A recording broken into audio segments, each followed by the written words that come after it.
छोटे भाइयों को साथ दिया, जान हथेली पे रख के वसुंधरा के उस शासन का मुकाबला किया जिस शासन के अंदर मेरे हथियार, पासपोर्ट सारे जब्त कर लिए थे और मुझे मारने के कई षड्यंत्र उन सरकारों के अंदर रचे गए। लेकिन मेरे पे तेजाजी महाराज की कृपा थी, मेरा बाल भी बांका नहीं हुआ। गाड़ी के कांच जरूर 2-3 बार फूट गए थे मेरी गाड़ी के, वो मैंने नए डलवा लिए, इससे ज्यादा कुछ भी नहीं हुआ। यह आपने देखा राजस्थान के। आज मैं रिया की धरती पे आपके बुलावे पे आया हूं, आप लोग आए। रिया के सर्व समाज ने कहा अब हमारे जाट समाज के बच्चों के ठेके तो क्या आप नहीं आओगे, सामने जाट हैं। मैंने कहा जाट समाज का तो खाली नाम है, असली ठेकेदार तो दूसरे हैं। हमारे वाले तो 2-2% में, 4-4% में, और कई दिख रहे हैं ये 50-50 हजार रुपए महीने की तनख्वाह में खड़े हैं उनकी रखवाली करने के लिए। भाई हम तुम्हारी बजरी आगे एस्कॉर्ट करके पार करा देंगे, क्योंकि हमारा तो यूज हुआ राजस्थान के अंदर, देश के अंदर। जब चाहा बड़े लोगों ने हमारे समाज का यूज किया, हमारे भोले भाले लड़कों को ऐसे ढेर बताया कि इतनी कमाई हो जाएगी, ये हो जाएगी, वो हो जाएगी। जान हथेली पे लेके वो लड़े यहाँ पे और कमाई दूसरे लोग करें। भाइयों ये जो लीड इस बार देखिए, हमारी जो लड़ाई थी बजरी, वो बहुत बड़ी लड़ाई थी। मैं मेघराज सिंह को लंबे समय जानता हूं। जिस नेता ने भी उसके खिलाफ आवाज उठाई, उस नेता के घर पे वो लिफाफा भेज देता था और नेताजी चुप हो जाते थे, चाहे कांग्रेस के नेता हो चाहे भारतीय जनता पार्टी के। एक नेता के साथ तो मैं लड़ने गया था और फिर मुझे पता लगा उस नेता के स्वर बदल गए, तो पता लगा कि मेघराज सिंह से मीटिंग हो गई उसकी। तो भाइयों उस मेघराज को ईडी सीबीआई आई और घर पे ताला लगा के दीवार कूद के भगा दिया। इससे ज्यादा मैं कुछ नहीं कर सकता। सारा ये तो काम है बिना सरकार के। और सपोज करो अगर 10 एमएलए मेरे आ जाते फिर क्या होता बताओ? दिखते क्या मेघराज वगैरह राजस्थान के अंदर? लेकिन 10 एमएलए आते कहां से? जहां से मैंने शुरुआत करी वही छीन लिया आपने मेरा। 3 सीट थी मेरे पास, भोपालगढ़, मेड़ता, खींवसर, जिनको मैं बहुत ताकतवर मानता था, जिनका दिन भर मैं देश में प्रचार करता था कि मेरा मेड़ता, खींवसर और भोपालगढ़, बायतू, ये मजबूत इलाके हैं जो राजस्थान को नई ऊर्जा दे रहे हैं। वो तीसरी ताकत की बात कर रहे हैं, लेकिन दुर्भाग्य से नजर लग गए और कांग्रेस और बीजेपी ने तो हमेशा इस बात के लिए हाथ मिला लिया कि तीसरी ताकत राजस्थान में खड़ी नहीं होनी चाहिए। जब भी तीसरी ताकत खड़ी हो उसको खत्म कर दो। जब भी कोई किसान नेता सर उठाए उसे कुचल दो। इस मामले में दोनों पार्टियां हमेशा एक हो जाती थी। पहले मेड़ता भोपालगढ़ हाथ से निकला, खींवसर से मैं जीत गया था, लेकिन वो जीत नहीं थी, 2000 की जीत। और जिस कैंडिडेट, हाँ मैं तो अगर राजनीतिक आदमी होता तो मैं एमपी का चुनाव मेरे घर से लड़ा देता, नारायण को लड़ा देता, मेरी पत्नी को लड़ा देता। वो जीतती पक्का, अलायंस में था, वोट वैसे मिलते जैसे मिले थे। और मैं एमएलए रह जाता कि खींवसर के लोग कमजोर नहीं है, 1 लाख जाट, 65,000 शेड्यूल कास्ट, 15,000 मुस्लिम और कांग्रेसी वोटों का अगर हिसाब करें तो 2 लाख वोट बीजेपी के खिलाफ खींवसर क्षेत्र के अंदर है और 86,000 वोट बीजेपी के समर्थन में खींवसर में। 15-16 साल के अंदर खींवसर क्षेत्र के अंदर 80,000 ढाणियों में अंधेरा था। जब 8 में गया, न स्कूल थे, न कॉलेज थे, न अस्पताल थे, न बड़ी सड़कें थी। मैंने भाइयों सड़कों का रिकॉर्ड बना दिया और तमाम जगह 18 फीट, 20 फीट, 24 फीट बड़ी सड़कें बनवाई खींवसर क्षेत्र में। और खींवसर का जितना ध्यान रखा उतना ध्यान मैंने मेड़ता का भी रखा। हाईएस्ट मेड़ता में अगर सड़कें बनी तो आपकी एमएलए साहिबा इंदिरा बावरी के नेतृत्व में 5 साल में मेड़ता विकास के पथ पे आगे चला। और मैंने लास्ट में उस समय कहा था, ये सरपंच साहब बैठे रामनिवास जी पौधू वाले 10-20, ये बीजाथल वाले सरपंच साहब, इंदिरा जी, सब लोगों ने कहा कि साहब हमारे यहाँ पे रिया में कॉलेज खुलवाओ। गहलोत की सरकार थी और जाती जाती सरकार मेरे हाथ आ जाती। आपको भी पता, जब 1.5-2 साल लास्ट के बचते हैं ना, तब मैं ही छक्के लगाता हूँ सरकार के अंदर। मैंने कहा करवा दूंगा, रिया में कॉलेज खुलवा दिया और बजरी माफिया को बंद कर दिया। और सबसे ज्यादा हार आरएलपी की रिया इलाके के अंदर हुई। हंसने की बात नहीं, सुनिए मेरी बात। कांग्रेस बीजेपी तो चाहते ही थे।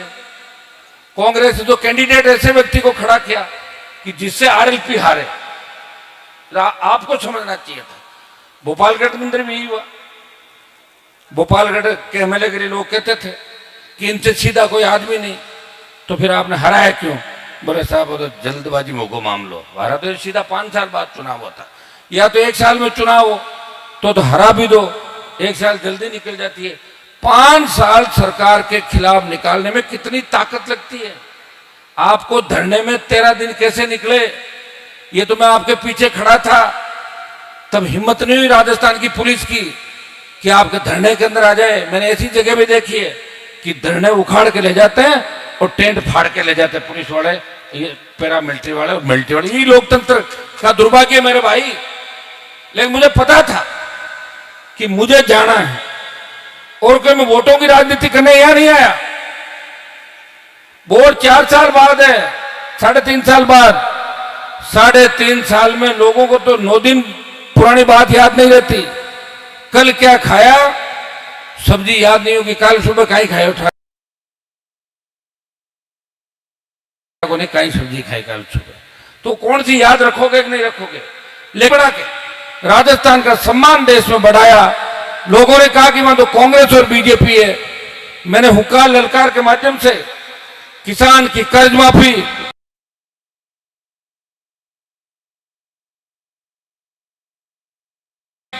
टोल मुक्त राजस्थान, सशक्त लोकायुक्त, बेरोजगारों को रोजगार और फ्री बिजली, तान जवान की बात दिल्ली तक कर्ज माफी को लेके वो सीने पे गोलियां खा के सादत दी। भाइयों,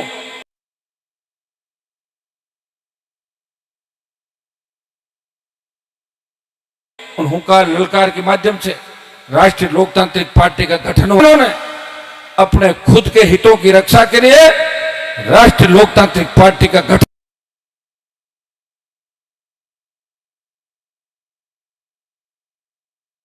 करके देश में संदेश दिया कि कांग्रेस बीजेपी के अलावा भी हम मजबूती से लड़ सकते हैं, और खुद के हितों के लिए आपने आरएलपी का गठन किया। आपको याद होगा जब देश का किसान आंदोलन की मार झेल रहा था, 700 से ज्यादा किसानों ने शहादत दे दी। उस वक्त में प्रधानमंत्री मोदी के साथ एनडीए की सरकार के अंदर था। जब राजस्थान की सरकार गिर रही थी, मैं मोदी और अमित शाह के जो इंडिया एनडीए के दल थे सारे, उनके अंदर नजदीक लोगों में था। लेकिन जब देश के किसान को तकलीफ में देखा, पंजाब, हरियाणा, उत्तर प्रदेश, दिल्ली के किसान नेता मेरे पास आए, मेरे घर पे, उन्होंने कहा दो, उससे इस्तीफा दे दो तो राजस्थान में किसान आंदोलन गति पकड़ लेगा और शाहजहांपुर बॉर्डर आपको जाम करना। मैंने कहा मेरे बलिदान से अगर मेरे पंजाब के जट सिख भाइयों ने जिस आंदोलन की शुरुआत की, हरियाणा के मेरे भाई उनके समर्थन में आए, यूपी दिल्ली के भाई समर्थन में आए, और हनुमान बेनीवाल के छोटे से बलिदान से अगर किसान कौम की जीत होती है, तो मैंने मोदी का साथ छोड़ के दिल्ली कूच किया। आप हजारों नौजवान राष्ट्रीय लोकतांत्रिक पार्टी के मेरे छोटे भाई मेरे साथ थे, और उस कूच के बाद जो मंजर आपने देखा, शाहजहांपुर का बॉर्डर जो गुर्जर आरक्षण आंदोलन के समय जाम नहीं हुआ, वो हाईवे भी जाम किया। उसके बाद 70 दिन एक एमपी सड़क पर बैठा हुआ था। 70 दिन अगर देश का कोई सांसद सड़क पर लड़ रहा था तो हनुमान बेनीवाल था। सड़क पे वो लड़ते हैं जिनको एमएलए एमपी बनना होता है, और जो बन जाते हैं वो तो कभी कभार दिखते हैं कि वो तो बन गए। लेकिन मैं बना हुआ भी आपके लड़ रहा था। मैं नागौर का सम्मान तो बढ़ाया था, इस राजस्थान का सम्मान भी देश के अंदर बढ़ाया कि राजस्थान का हनुमान बेनीवाल, जिसने पार्टी बनाते वक्त ये कहा था जब भी देश के जवान किसान को आवश्यकता पड़ेगी एक पल में सत्ता को ठोकर मार के मेरे भाइयों के साथ आऊंगा। वो मैदान आंदोलन की जीत का जिक्र होता है तो हरियाणा, पंजाब, यूपी और दिल्ली के अंदर भी लोग कहते हैं कि राजस्थान के हनुमान बेनीवाल ने उत्तर भारत में हमारे समाज के किसानों के बहुत से सांसद थे लेकिन सत्ता किसी ने नहीं छोड़ी। उसने मंत्री का पद ठोकर मार के अपने भाइयों का, समाज का नाम देश में रोशन किया। ये होता है त्याग और समर्पण। दूसरा, जब अग्निवीर की योजना आई, सेना को ठेके पे दे दिया। मुझे क्या आवश्यकता थी? मैं तो लोकल मुद्दे उठाता, एक दिन बयान देकर दूसरे दिन मेरा काम करता। लेकिन अग्निवीर के मामले को भी मैंने लिया। जोधपुर में 2 लाख जवानों की रैली करी, पहले दिन झंडे के साथ आंदोलन में कूदा और एक भी जगह राजस्थान के, प्लीज माताओं बहनों 1 मिनट, 2 मिनट रुको, 2 मिनट, इनको नीचे बैठाओ 2 मिनट। अग्निवीर हमारे बच्चे जाते हैं राजस्थान, हरियाणा, पंजाब, उत्तर प्रदेश, दिल्ली के सबसे ज्यादा। हमारी रेजिमेंटें लड़ती है देश की सीमाओं पर, उस उत्तर प्रदेश, बिहार, बंगाल। अग्निवीर आते ही झगड़े हुए, ट्रेनें जली, कई लोग जान गंवा दी कई लोगों ने। लेकिन मैंने पहले ही दिन इस आंदोलन को अपने हाथ में लिया और एक भी जगह राजस्थान में आगजनी की घटना नहीं होने दी और नौजवानों को साथ लेके मीटिंग में उठाया और उसका परिणाम ये निकला, पहले 25% अग्निवीर रख के और 75 वापस भेजने की बात थी। डरी हुई मोदी सरकार बोली ये जवानों का मामला है। मुझे बीजेपी के नेताओं ने कहा आप इस मुद्दे के पीछे क्यों पड़े हो? मैंने कहा मेरी आदत है, मैं जिसके पीछे पड़ता हूं उसमें जीत हासिल करता हूं, समय लग सकता है। और 50% उसमें करा दिया। अब आधों को तो रख रहे हैं, आधों को वापस भेज रहे हैं। और जिस दिन आप दिल्ली कूच करोगे उस दिन अग्निवीर को भी समाप्त करा के पूर्व की भांति सेना भर्ती रैलियां देश में चालू करा देंगे। यह मैं आपको विश्वास दिलाता हूं। भाइयों, जब देश की पहलवान बेटियां न्याय के लिए जंतर मंतर पे बैठी थी उस वक्त आपका कोई भाई उनको देश में न्याय दिलाने नहीं गया। अगर देश का पहला शासक उस बाहुबली से लड़ने गया, उत्तर प्रदेश का जो बाहुबली था, जो भारतीय जनता पार्टी के बड़े नेताओं का नजदीकी और खुद बहुत बड़ा नेता बीजेपी का, हनुमान बेनीवाल देश का पहला सांसद था जिसने पहलवान बेटियों के बीच में जाके कहा आपको न्याय दिलाऊंगा, कितना ही समय लग जाए, आप अकेली नहीं हो, राजस्थान ही नहीं देश का जवान आपके साथ है। तो मैं तो आपका हमेशा सम्मान बढ़ाया। मैंने मेरे लिए तो कुछ भी नहीं किया। हाँ, एमएलए एमपी आप बना रहे हो, लेकिन एमपी भी अगर गठबंधन नहीं हो तो मुझे लग रहा है एमपी में भी हवा निकाल देते आप। अब की बार देखा था मैंने इस चुनाव के अंदर किस तरह हमारे लोग बिखर गए। हमारे सरपंचों ने सौगंध खाई थी कि हम हनुमान जी को वोट नहीं देंगे। बहुत से वीडियो वायरल हुए थे, आपने देखे होंगे, चुनाव के समय देखे थे कि नहीं देखे थे। और ज्योति मिर्धा ने तिजोरी खोल दी थी, उसके पास इंडिया बुल्स का पैसा है, उसकी सासू जी ने बहुत पैसा कमाया। सासू जी का बहुत बड़ा नाम था। जो भी जिधर देश के बड़े लोगों से अच्छे संपर्क थे उनके, पैसा इकट्ठा करते रहे, पैसा इकट्ठा करते रहे और पैसा इकट्ठा करके और फिर लोगों का पैसा ठग लिया। और इंडिया बुल्स ने 50,000 करोड़ से लेके 1 लाख करोड़ का घोटाला कर दिया। वो घोटाले कैसे होता आप जानते हो? तो लॉटरी के टिकट खरीदते हो, सारा समझ गए आप। कई कहते हैं साहब आप 1 का 2 कर देंगे, 2 का 8, 4 का 8, तो लोग पैसे लगाते जाते हैं, वो तो पैसे वाला हो जाता है और आपको डुबो जाता है। ये इंडिया बुल्स, उस इंडिया बुल्स की मालकिन के सामने मेरा तीसरा चुनाव था। और मैं आपको बता दूं, दुर्भाग्य से अगर वो सांसद बन जाती और दिल्ली में मिनिस्टर बन जाती तो आपको यहां बैठने में नहीं देती। ये तो मुझे धन्यवाद दो कि 3 बार उसको लोकसभा में और 1 बार मेरे सहयोग से राजस्थान, लेकिन 4 बार हरा दिया तो क्या हुआ?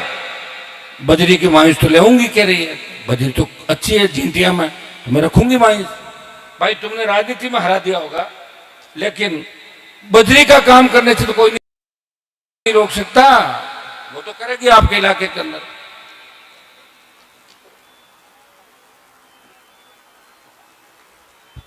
मैं राजनीतिक रूप से किसी का विरोधी हो सकता हूं, लेकिन हमारे नेता, हमारे लोग, हमारे विधायक और हमारे सांसद अगर आपकी जमीनों पर कब्जे करने लग जाए, हमारे पास जमीन का है, कभी तो भारतमाला निकलती है, सारी जमीन किसानों की ले लो।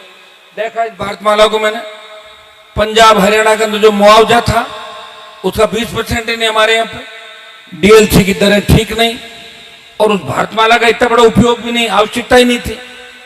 कुछ लोग बैठे रहते हैं सरकार के अंदर, चाहे जैसी बात कर लेते हैं, हमारे लोग बोलते नहीं, उसका परिणाम हमें भुगतना पड़ता है। जो जमीन का मालिक है, जो किसान है, फिर वो उनसे टक्कर नहीं ले सकता। भाइयों, कभी दिल्ली मुंबई एक्सप्रेसवे निकल गया, अब एक नया राजस्थान में निकाल रहे हैं, जयपुर फड़ौदी थार। अब लोग बताओ, वो थार को निकाल देंगे, सिर्फ 2-3 मंत्री, उनकी होटलें अच्छी कैसे चले, उनका कारोबार कैसे चले, इसलिए जयपुर से फलौदी तो बना हुआ ना, जयपुर से फलौदी, फलौदी से नागौर, और नागौर से जयपुर है कि नहीं बना हुआ, उसी को कर दो आप अगर करना चाहते हो। उसको नेशनल हाईवे घोषित करा के उसको कर सकते हो, और 10-20 किलोमीटर तो उसमें ही कम हो जाएगा। आपकी तो कोई नहीं सुन रहा है, मैं अकेला ही सुन रहा हूं, और आप भूलते जल्दी हो। 20 साल पहले अगर कोई बदमाशी कर गया और 20 साल बाद अच्छे कपड़े पहन के बड़ी गाड़ी लेके अगर 5 लाख रुपए का चंदा दे देता कहीं आके मंदिर या उसके अंदर, आपके तो आदमी बहुत जोरदार, आओ आओ ऊपर आओ, छापो बंदाओ, छापो बंदाओ, तो मर जाते ना हमारे जैसे लोग। तो आपको यह भी ध्यान रखना पड़ेगा कि 20 साल पहले अगर कोई चोरी करके गया, 25 साल पहले अगर आपको कोई धोखा देके गया, वो दोबारा अगर आपके बीच आए तो आप उसका इतिहास टटोलो कि वो ठग तो नहीं है जो 25 साल पहले ठग गया। अगर ठग होगा तो निश्चित रूप से ठगी करने ही आपके बीच आएगा। ऐसे बहुत से ठग नागौर और राजस्थान के अंदर घूम रहे, हमारी समाज के बहुत से ठग जिन्होंने पूरी जिंदगी दारू बेची, जमीनों पर कब्जे किए, और अब अपने आप को बहुत बड़ा दानदाता साबित करके और बुढ़ापे के अंदर आपकी दुआएं लेना चाहते हैं। आप सारी बातें जानते हो, वो लोग कौन हैं, उनसे सावधान रहना, जिन्होंने हमारे समाज के हजारों बच्चों को दलदल के अंदर धकेल दिया। लोग कहते हैं कि हनुमान जी तो छोरा ने खराब करे। अच्छा बताओ, यहाँ से 2-3 छोरों खराब किया क्या? यहाँ से नाम तो बताओ। पादू से? अरे मैं हूं, जब आप पूरी ताकत के साथ लड़ते हो। मैं 2008 में एमएलए बना, जब आपके यहां से मेड़ता सुख जी थे, ये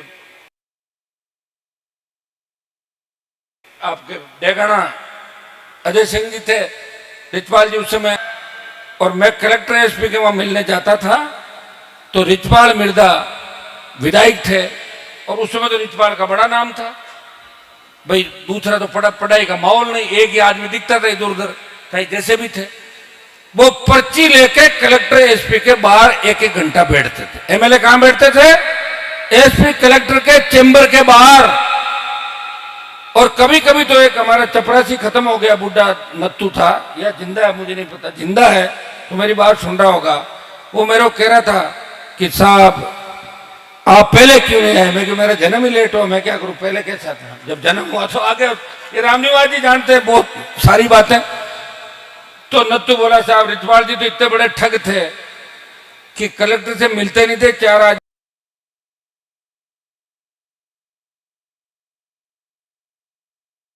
को लाते, उस हॉल में से निकल गए और मुझे खर्ची दे देते, और मैं उनके साथ बाहर जाके कहता कहीं नत्तू बात होगी, बोला साहब की कलेक्टर बात होगी थे, जाओ। समझ गया आप? तो इतनी बड़ी ठगी की है आपके यहां। दूसरा गाड़ियों का रिकॉर्ड बना दिया। सुनाओगे सुनो रोजीना? मैंने कहा जी यार लोग मना नहीं करते। मैंने कहा इसको सीरियस नहीं लेते लोग, थोड़ी देर सीरियस लेके और फिर मजाक में ले लेते हैं कि यार कैसी जनता है हमारे इधर। तो इस तरह मंच पे गाली हाँ घर में लोग देते हूँ, मैं ही नहीं कह रहा हूँ।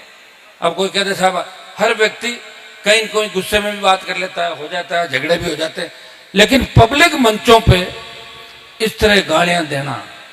और हमें क्या दे दिया भाई तुम लोगों ने? तुम्हें तो 70 साल वोट दिए हम लोगों ने।